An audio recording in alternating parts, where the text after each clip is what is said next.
7 en punto de la mañana, de vuelta con mucho más de Primera Página. Ya está con nosotros y lo saludamos, le damos la bienvenida a Primera Página acá en Globovisión al doctor Germán Ezcarrá, abogado constitucionalista y profesor universitario. Profesor, buenos días, bienvenido a Buenos Globovisión, días. bienvenido a Primera Página. Muchísimas gracias por estar con ustedes en este programa tan importante y especial y que ojalá sea pedagógico en esta entrevista. Es nuestra idea.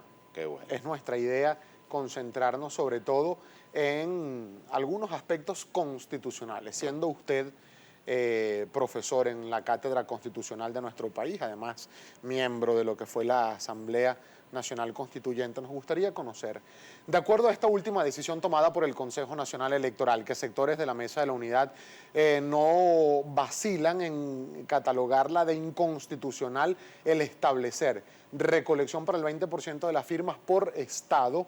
¿Qué interpretación hace el abogado Germán Ezcarrá?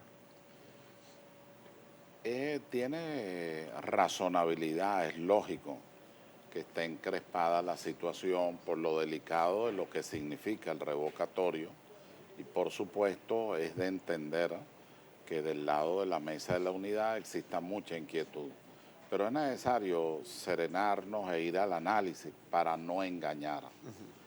Por ejemplo, se ha dicho que en la norma, el artículo 72, que es la que regula el referéndum revocatorio constitucionalmente, que ahí se habla de jurisdicción nacional. En realidad ahí no se habla de jurisdicción nacional. Permíteme. Por favor. La Constitución de manera directa y muy expresa en esa norma, lo que dice es la correspondiente circunscripción, los electores o electoras inscritos en la correspondiente circunscripción. Por cierto, revisando me encontré con que también el referéndum consultivo dice exactamente lo mismo.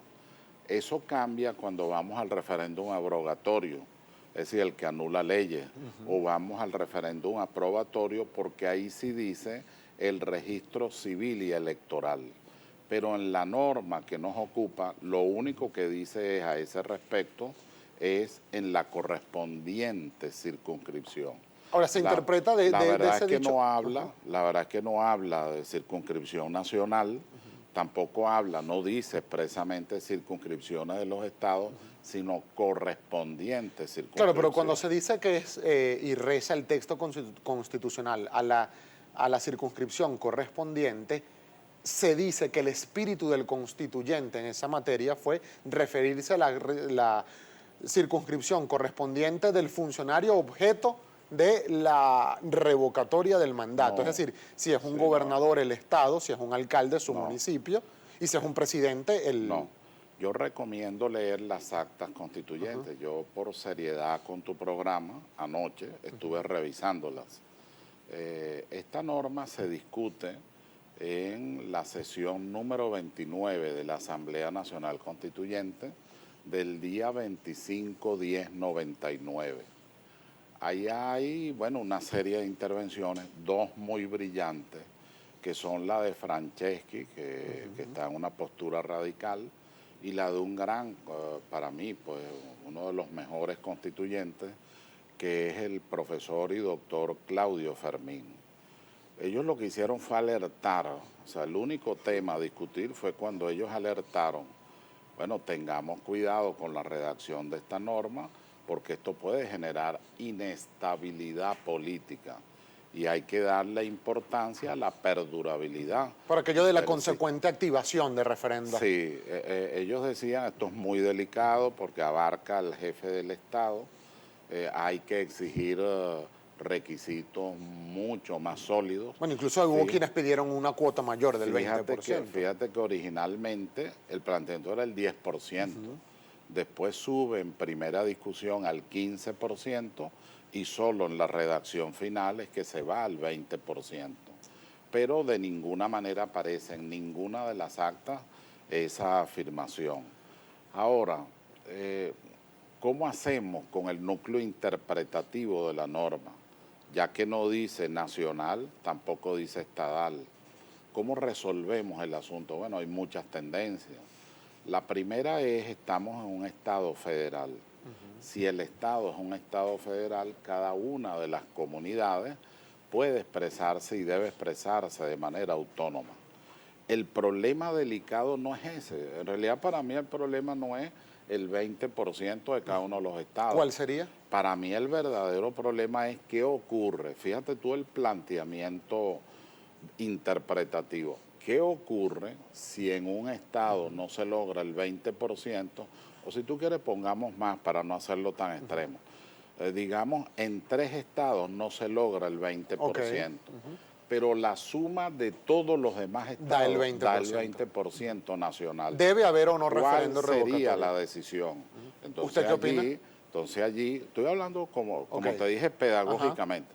Entonces, allí, después sí puedo dar mi opinión.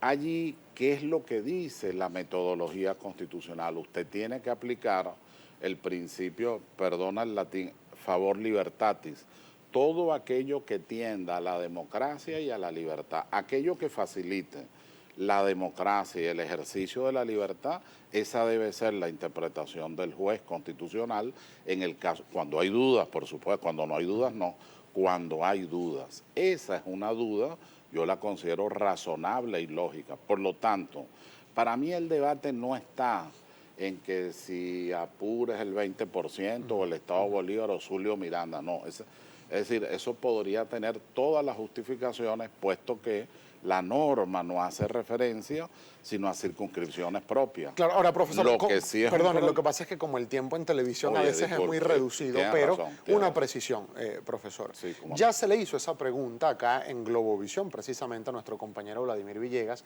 a la rectora Socorro Hernández. ¿Qué pasa si en un estado, se colocó el ejemplo del estado Cojedes, no se recoge el 20%, pero en el resto del territorio nacional da el 20% para la activación del referéndum revocatorio? ¿Hay o no hay referéndum revocatorio? La rectora respondió, debe haber referéndum revocatorio. Luego aclaró su opinión. Yo seguí para el abogado constitucionalista Germán Escarrá, mismo ejemplo que usted colocaba, si en 3 estados no se recaba el 20% de esa circunscripción, pero en el resto del país sí se da el 20% del padrón electoral nacional para convocar el referéndum revocatorio presidencial, ¿debe o no haber referéndum? Me permite, antes de contestar, por favor. Por la parte pedagógica, no tengo problema al final a contestarla. Lo que debe hacerse en este momento, hoy, es tomar el reglamento, tomar el artículo 72, hoy en la mañana debería estar a la mesa de la unidad presentando el recurso de interpretación ante la Sala Constitucional, porque de nada valdría la opinión que pudiera dar un integrante del Consejo Electoral o la que pudiera dar un ciudadano que no tiene ninguna relación burocrática con el gobierno. Yo vivo pues de dar clases y de mi profesión. No tendría ninguna importancia si mañana la Sala Constitucional opina todo lo contrario. Yo en lo personal, ahora sí contesto. Por favor. En lo personal, aplicando el principio favor libertatis, principio de metodología constitucional, si usted en un grupo de estados no logra el 20%, pero el resto de los estados logra más del 20%, un voto más del 20% nacional, usted tiene que atender a ese 20% nacional. ¿Por qué? Porque la Constitución, así como te dije, no presenta una jurisdicción nacional, tampoco estableció una censura normativa. Tampoco, de hecho, lo que ocurre con esta Constitución es como ella es garantista y no programática, ella no depende de una ley, entonces la ejecutas inmediatamente. Claro, al ejecutarla sin ley, sino solo vía actos administrativos, resoluciones, reglamentos, tenemos todos estos problemas. Ahora, otra duda que ha surgido respecto de este tema, cuando se establece, por ejemplo, y se dice, bueno, Venezuela es un estado federal, en la que todos los estados deberían tener participación. Jorge Rodríguez decía, tiene el mismo peso el voto de un elector en Achaguas, como lo puede tener uno en Chacao, del estado Miranda. Ahora, aplicando eso a lo que serían los antecedentes, doctor Escarrá, cuando fue el referéndum revocatorio y no existía esta normativa en el año 2004, se aplicó la circunscripción nacional, ¿correcto?, para el referéndum al fallecido presidente Hugo Chávez. Cuando se elige el presidente de la República, se hace con base en la sumatoria de votos de toda la circunscripción. El presidente Nicolás Maduro perdió en algunos estados, en algunos municipios, en algunas parroquias. Claro. Y aún así, por la sumatoria de votos, claro, fue electo presidente de la República. ¿Podría aplicar ese mismo principio para esta recolección de 20%? Vayamos al revés. Voy a contestar primero lo último, que es lo más sencillo. Una cosa es un revocatorio presidencial y otra cosa es una elección presidencial. No es dable asimilar los dos hechos, porque su naturaleza, su objeto y su propósito es distinto. De hecho, el presidente es elegido presidente con un quórum de validez menor al que exige el artículo 72. No olvidemos que tiene 3 quórums de validez. Uno de ellos es que debe asistir no menos del 25% y además debe ser votado, así sea por un voto más para de lo que obtuvo el presidente. Entonces no se puede comparar a la jurisdicción presidencial en elección. Esto es un referéndum, además un referéndum, no es un proceso electivo. Eso es lo primero, eso para mí en el orden estrictamente jurídico queda desechado. Ahora, el primer punto al que tú te referías en relación a lo que es el Estado federal y en relación a lo que pudiera significar los votos de cada estado, por supuesto, está el principio de igualdad. Incluso tú lo dijiste, el voto de Achagua es exactamente igual al voto del barrio La Bombilla y en el estado Miranda.